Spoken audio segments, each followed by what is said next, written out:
রাধা অষ্টমীতে সামনে আনলেন মেয়ের মুখ। গৌরব চিন্তামণি মেয়ের নাম রেখেছেন রশ্মিতা।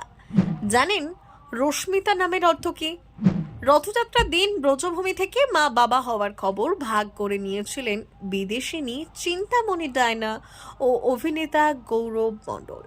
বৃন্দাবনে কন্যা সন্তানের জন্ম দিয়েছেন চিন্তামণি। এবার রাধা অষ্টমীতে সামনে আনলেন মেয়ের ছবি।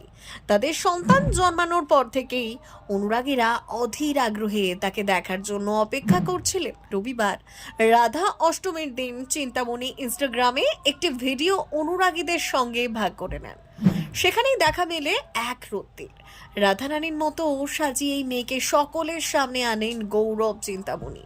ভিডিওয় দেখা যায় এক রত্তির পরনে গোলাপি রঙের জরি পাড়ের শাড়ি, কপালে চন্দন, কুমকুম দিয়ে আঁকা কলকা। ফুলের বিছানায় বাবা মায়ের মাঝে শুয়ে আনন্দে হাত পা ছুঁড়ে খেলা করছে। এক রত্তির এই মিষ্টি ভিডিও পোস্ট করে চিন্তামণি ক্যাপশনে লেখেন, জয় শ্রী রাধে, শুভ রাধাষ্টমী। আমাদের প্রিয় বান্ধবী রশ্মিতা রাধে দাসী। ওর নামের অর্থ কৃষ্ণের জন্য শ্রী রাধার অমৃত দিব্য প্রেমময় স্নিগ্ধতার দাসী। খুদের ছবি প্রকাশ্যে আসতে ভালোবাসায় ভরিয়ে দিয়েছেন নেটিজেনরা।